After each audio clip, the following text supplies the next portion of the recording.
Assalamualaikum warahmatullahi wabarakatuh. Perkenalkan nama saya Dwi Milani dengan NIM 21660017. Pada kali ini saya akan membahas tentang tugas review ke-6 Project Time Management. Pentingnya jadwal proyek. Menyelesaikan proyek tepat waktu sebagai salah satu tantangan terbesar mereka pada sebuah proyek. Waktu memiliki fleksibilitas yang paling sedikit. Masalah jadwal adalah alasan utama bagi benturan dalam proyek, khususnya selama pertengahan kedua proyek. Nah, gaya kerja individu dan perbedaan budaya penyebab konflik jadwal. Satu dimensi dari tipe indikator Myers-Briggs berfokus pada sikap masyarakat terhadap struktur dan batas waktu. Sebagian orang memilih untuk mengikuti jadwal dan memenuhi tenggat waktu, sementara yang lainnya tidak. Perbedaan budaya mengakibatkan perbedaan sikap tentang jadwalnya. Nah, media snapshot di mana berbeda dengan Olimpiade musim dingin 2002, perencanaan dan penjadwalan sangat berbeda untuk Olimpiade musim panas 2004 yang diselenggarakan di Athena, Yunani. Banyak artikel yang ditulis sebelum upacara pembukaan memprediksi bahwa fasilitas tidak akan siap pada waktunya. Banyak yang sangat terkejut dengan upacara pembukaan yang menunjukkan bangunan baru yang indah, keamanan sistem transformasi di Athena sangat luar biasa. Orang-orang Yunani bahkan membuat senang para kritikus dengan berpura-pura para pekerja konstruksi masih bekerja pada saat upacara dimulai. Nah, manajemen waktu proyek, perencanaan pengelolaan jadwal, menentukan kebijakan prosedur, dan dokumentasi yang digunakan untuk perencanaan, pelaksanaan, dan pengendalian jadwal proyek. Mendefinisikan kegiatan di mana kegiatan khusus bahwa anggota tim proyek dan stakeholder harus dilakukan untuk menghasilkan deliverable proyek. Aktivitas sequencing di mana mengidentifikasi dan mendokumentasikan hubungan antara kegiatan proyek. Estimasi sumber daya memperkirakan berapa banyak sumber daya tim proyek sebaiknya digunakan untuk melakukan kegiatan proyek. Memperkirakan jangka waktu kegiatan, memperkirakan jumlah periode kerja yang dibutuhkan untuk menyelesaikan kegiatan. Selanjutnya membangun jadwal di mana menganalisis urutan kegiatan, estimasi sumber daya, dan perkiraan durasi kegiatan untuk membuat jadwal proyek, serta mengontrol jadwal, mengendalikan dan mengelola perubahan jadwal proyek. Nah, berikut adalah ringkasan manajemen waktu proyeknya.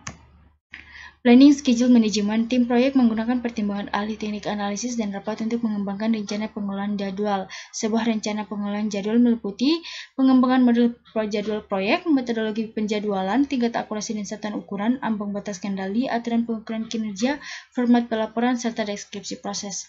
Nah, di mana mendefinisikan aktivitas, yaitu elemen kerja biasa ditemukan pada WBS yang memiliki durasi, biaya, kebutuhan, sumber daya yang diharapkan. Definisi aktivitas melibatkan pembuatan WBS yang lebih rinci beserta penjelasannya untuk memahami semua pekerjaan yang harus dilakukan sehingga kita dapat membuat perkiraan biaya dan durasi yang realistis. Nah, daftar aktivitas dan atributnya yaitu dalam activity list berupa tabulasi kegiatan yang harus dimasukkan pada jadwal proyek, di mana nama aktivitas, nomor latar identifier kegiatan, deskripsi singkat aktivitasnya. Nah, atribut aktivitas memberikan informasi lebih lanjut seperti pendahulunya, penerusnya, hubungan logis, kebutuhan sumber dayanya, kendalanya, tanggalnya, serta asumsi yang berkaitan dengan kegiatan. Nah, milestone adalah peristiwa yang penting untuk biasanya tidak memiliki durasi, sering dibutuhkan beberapa kegiatan dan pekerjaan untuk menyelesaikan milestone tersebut, di mana milestone juga merupakan alat yang berguna untuk menetapkan jadwal dan tujuan memantau kemajuannya. Sequencing aktivitas, mengkaji ulang aktivitas dan menentukan dependensi. Sebuah ketergantungan atau hubungan adalah urutan kegiatan proyek atau tugas Anda harus menentukan dependensi untuk menggunakan analisis jalur kritisnya. Nah, tipe-tipe dependensi ini terbagi menjadi 3, ada mandatory, discretionary, serta eksternal. Yang pertama, melekat pada sifat dari pekerjaan yang dilakukan pada proyek, kadang-kadang disebut hard logic. Nah, yang kedua, didefinisikan oleh tim proyek, kadang-kadang disebut soft logic yang harus digunakan dengan hati-hati karena mereka dapat membatasi pilihan penjadwalannya kelak. Nah, yang ketiga melibatkan hubungan antara kegiatan proyek dan non-proyek. Network diagrams, teknik yang lebih disukai untuk menunjukkan aktivitas sequencing. Network diagram adalah tampilan skematis dan relasi logis antara atau urutan aktivitas proyeknya. Nah, berikut gambarannya. Dan Arrow Diagramming Method atau ADM seringkali disebut Activity on Arrow AOA Network Diagram. Aktivitas digambarkan dengan panah nodes atau lingkaran adalah awal titik akhir dari aktivitas, hanya dapat menampilkan dependensi finish to start. Nah, proses pembuatan diagramnya ini di mana semua kegiatan yang dimulai pada node 1 digambarkan pada definisinya tarik panah antara node 1 dan node berikutnya.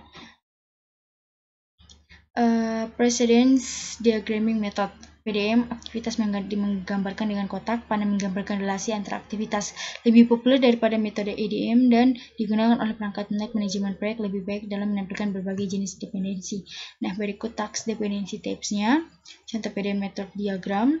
Nah, estimasi resource kegiatan. Sebelum memperkirakan durasi kegiatan, kita harus memiliki gagasan yang bagus tentang jumlah dan jenis sumber daya yang ditugaskan untuk setiap kegiatan.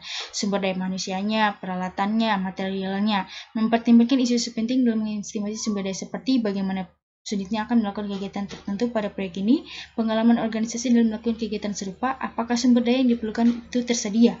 Nah, sebuah resource breakdown struktur adalah struktur hierarkis yang mengidentifikasi sumber daya proyek berdasarkan kategori dan jenis-jenisnya.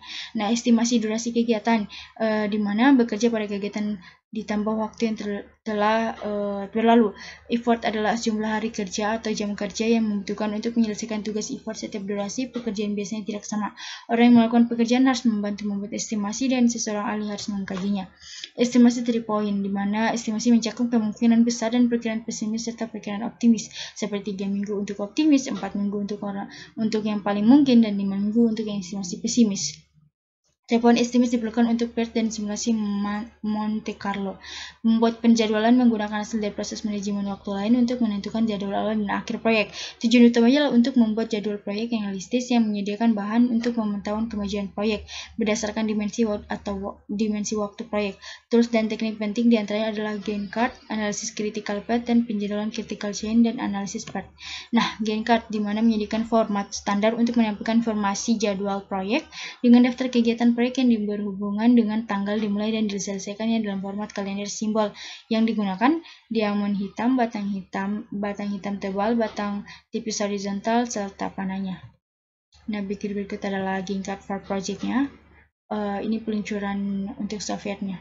Penambahan milestone pada Gantt chart. Sebanyak yang ingin fokus pada pencapaian milestone, terutama untuk proyek-proyek besar.